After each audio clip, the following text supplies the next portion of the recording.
Assalamualaikum warahmatullahi wabarakatuh. Jumpa lagi dengan channel Suyek. Kali ini saya akan membawakan cerita horor yang berjudul Bersekutu dengan Siluman Ular. Oke teman-teman, kita langsung ke ceritanya.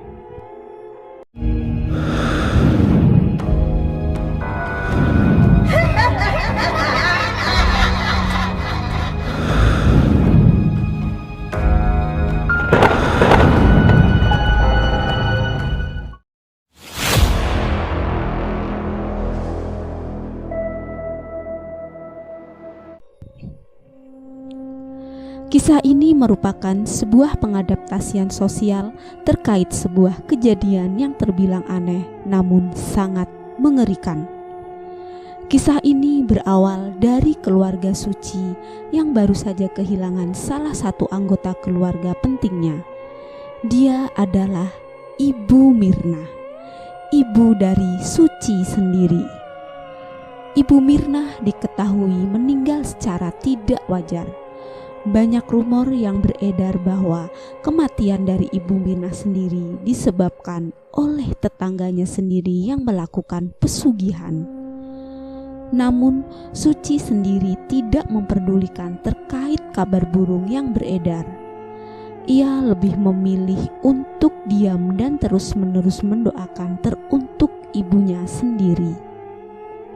Di hari pertama setelah kematian Ibu Mirna, Suci masih dalam keadaan sedih. Ia sendiri sering merenung dan memilih untuk menyendiri dengan waktu yang lama. Tampaknya kehilangan seorang ibu seperti kehilangan setengah dari kehidupannya. Namun di hari pertama setelah meninggalnya Ibu Mirna, Suci sendiri seperti merasakan jika ibunya masih ada di sekitarannya. Arwahnya seperti terus-menerus mendatangi kamarnya. Di hari kedua kematian Ibu Mirna, Suci mendapati bau aneh yang sangat menyerbak dari kamar atau ruangan Ibu Mirna sendiri. Suci seringkali mencium bau melati yang tercium jelas di sela-sela kamar Ibu Mirna. Ia sendiri sempat menanyakan hal ini kepada ayahnya, namun ayahnya belum bisa mengatakan apapun. Dia hanya berkata, "Ibu kangen sama kamu, dia mungkin mau nengokin kamu." Suci tidak tahu apa-apa terkait apa yang disampaikan oleh ayahnya. Dia menegaskan bahwa semenjak kematian ibunya, Suci tidak bisa tidur dengan tenang. Suci merasa jika tiap waktunya hanya dihabiskan untuk memikirkan mengapa kejanggalan demi kejanggalan sering terjadi dan diketahui olehnya. Lambat laun, kejanggalan itu menimbulkan rasa curiga yang mendalam bagi Suci. Baginya, kematian ibunya benar-benar sangat dirahasiakan oleh pihak keluarga, terkhusus baginya sendiri. Di hari ketiga setelah kematian ibunya, Suci berniat untuk mengecek kamar ibunya. Niat awal Suci adalah ingin membereskan bagian kamar yang sudah 3 hari tidak ditempati oleh almarhum ibunya sendiri. Namun saat dirinya ingin membereskan kamar ibunya, Suci menemukan barang-barang aneh yang diletakkan di bawah ranjang tempat tidurnya. Di bawah ranjang tersebut sudah tersedia sesajen lengkap dengan makanan pasar.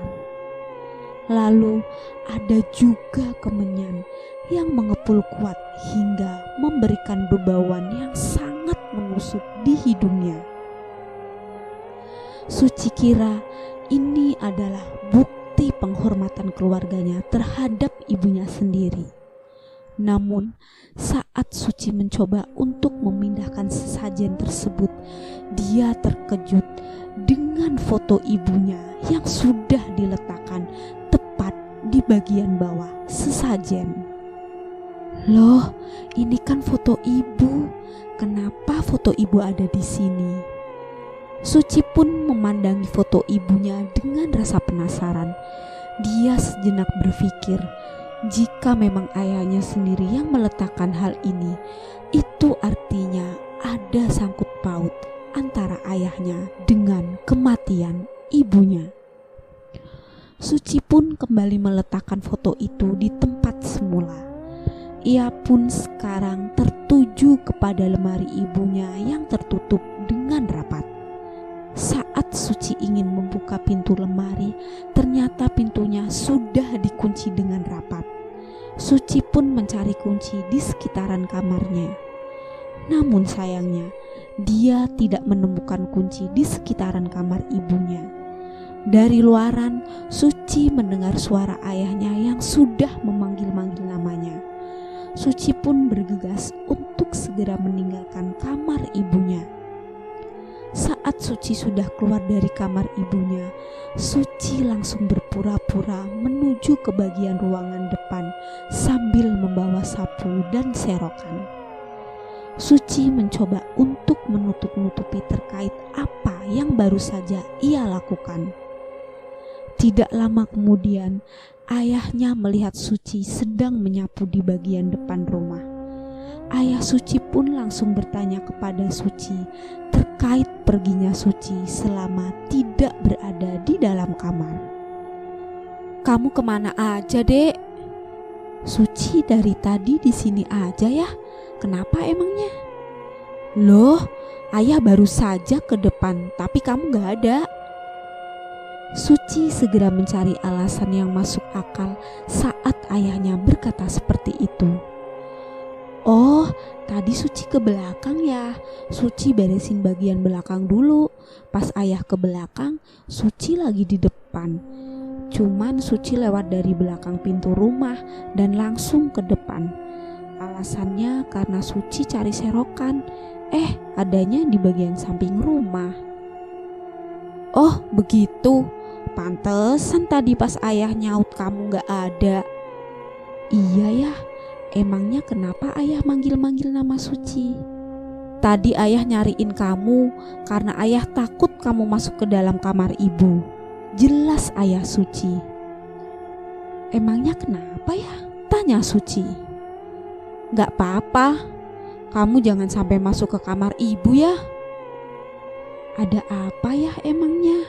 tanya Suci. "Gak apa-apa. Takut ada sesuatu yang ganggu kamu," jelas ayah Suci. "Emangnya apa ya? Setan?" tanya Suci dengan polosnya. "Pokoknya jangan masuk aja. Soalnya itu harus dikosongin selama 1 minggu. "Loh, kalau dikosongin siapa yang nempatin?" "Ayah yang nempatin." Suci mulai agak curiga di sini. Dia menimpali bahwa ayahnya masih menutupi kebenaran yang ia tahu sebenarnya. Faktanya, jika memang tidak boleh ditempati, mengapa ada pengecualian bahwasannya yang harus menempati kamar itu hanyalah ayahnya sendiri? "Oh ya, makanan udah siap. Kamu mau makan gak?" "Iya ya, nanti Suci makan sehabis beberes ya." Setelah ayah Suci menyuruh Suci untuk makan, ia pun pergi keluar rumah untuk kepentingannya sendiri. Belum tahu apa yang akan dilakukan oleh ayahnya, namun Suci sendiri sering kali melihat ayahnya keluar, bahkan sewaktu ibunya masih hidup. Suci tidak memikirkan apapun yang berkaitan dengan kegiatan ayahnya. Namun tidak lazim rasanya jika baru saja berduka akan tetapi sering kali keluar-keluar. Padahal ayah Suci sendiri bekerja sebagai petani, dan teruntuk hal-hal yang berkaitan dengan petani semestinya dilakukan di waktu pagi-pagi. Namun saat itu ayah Suci mengenakan pakaian lengkap seperti ingin menemui seseorang. Sepertinya ayah dari Suci memang benar-benar memiliki sebuah rahasia yang memang semuanya masih berkaitan dengan ibu dari Suci sendiri. Malam harinya, saat dimana Suci ingin menuju ke kamar mandi, ia melewati kamar ibunya. Kebetulan Suci mendengar suara aneh yang berasal dari kamar ibunya. Suaranya seperti desahan seorang laki-laki yang sedang melakukan hubungan seksual kepada seorang wanita. Suci pun langsung menangkap suara itu. Sepertinya suara itu adalah suara dari ayahnya sendiri. Suci mulai curiga, apa jangan-jangan ayahnya sedang bermain-main terhadap wanita lain. Ia pun mengintip lewat lubang gagang pintu kamar ibunya. Saat Suci mengintip, dia melihat ayahnya sedang menciumi seorang wanita yang sangat cantik. Namun ada sesuatu yang aneh. Suci melihat dengan kedua matanya sendiri jika ayahnya sedang dililit oleh ekor ular yang sangat besar.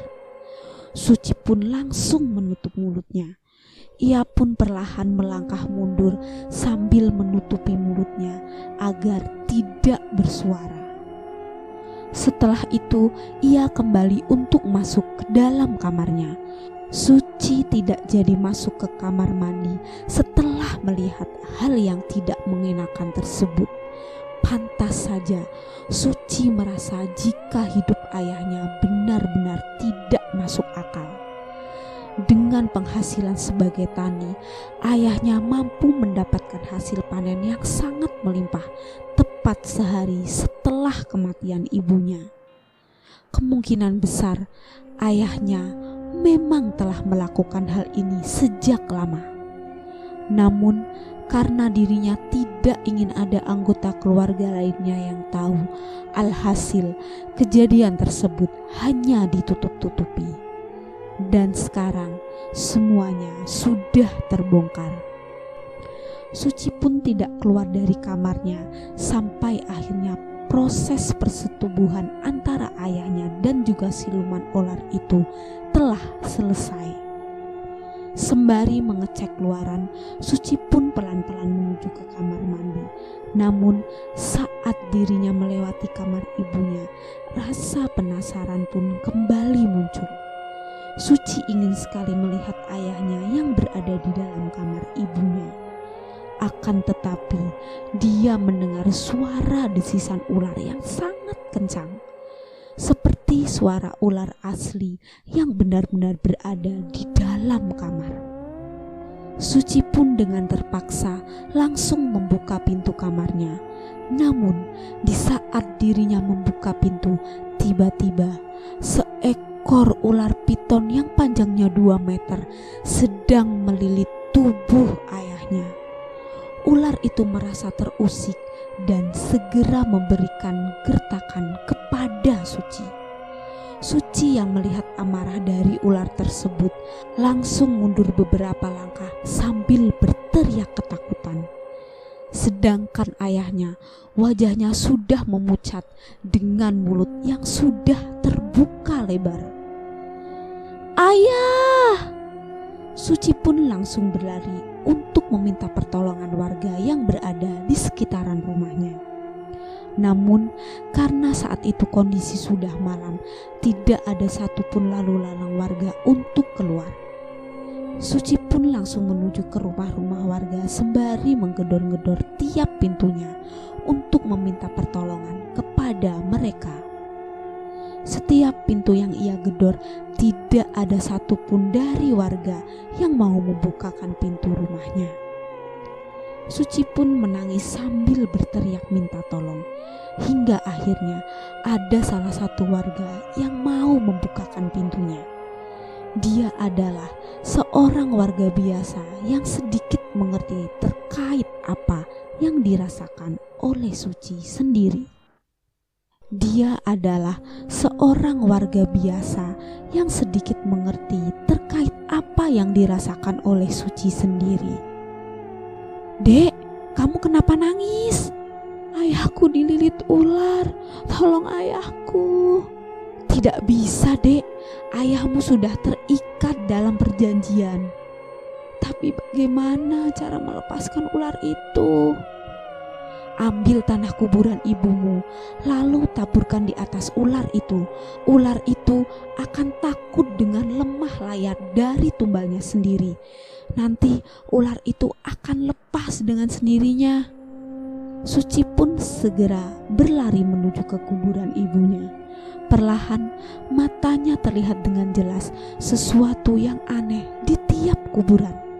Suci melihat sayup-sayup bayangan putih dengan rambut yang panjang sedang terduduk di atas pohon. Lalu ia juga melihat sosok bayangan putih yang sedikit tercoreng dengan tanah kuburan sedang melompat-lompat di dekat pohon. Suci tidak memperdulikan hal tersebut. Ia memilih untuk segera mengambil tanah kuburan dan bermaksud untuk menyelamatkan ayahnya dari jeratan ular tersebut. Setelah Suci berhasil mengambil tanah kuburan tersebut, dia pun segera berbalik menuju ke arah rumah. Namun di tengah perjalanan ia menemukan seorang wanita dengan pakaian serba putih sembari menuntun seorang anak kecil yang rambutnya acak-acakan. "Duk, kenapa kamu mau menyelamatkan ayahmu?" Kamu siapa?" "Di desa ini orang yang telah melakukan persetubuhan dengan Nyi Ratu, dia tidak akan pernah lepas." "Aku ingin menyelamatkan ayahku." "Duk, lebih baik kamu jangan ikut campur. Ayahmu sudah bukan milikmu lagi." Tiba-tiba perasaan merinding pun begitu terasa dari bagian bawah hingga ubun-ubun kepala. Sosok wanita dan anak kecil itu berbelok ke arah lain sembari tertawa melengking. "Astagfirullah, ya Allah, lindungi hambamu ini." Suci pun kembali bangkit. Ia pun langsung menuju ke arah rumahnya.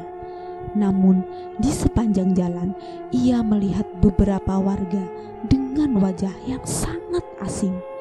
Sepertinya itu bukan asli warga desanya. Warga itu sembari mengatakan, muleh."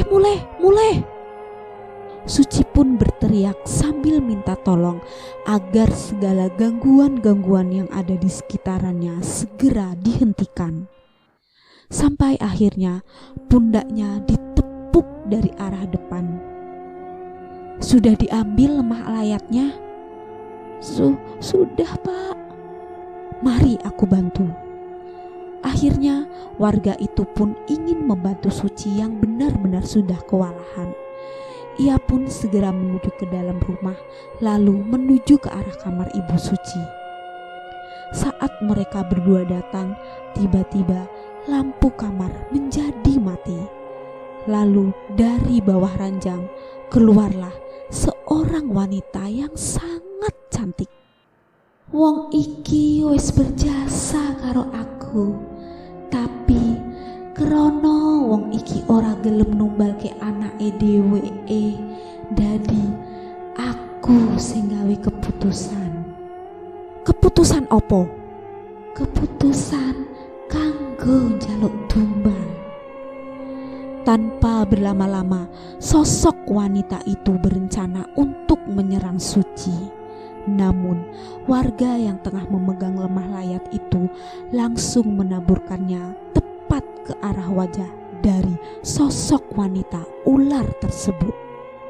Tentu saja wajah dari sosok wanita itu tiba-tiba terbakar lalu menghitam dengan sendirinya. Sosok wanita itu pun langsung menghilang dengan sekejap tepat kepulan asap memenuhi ruangan.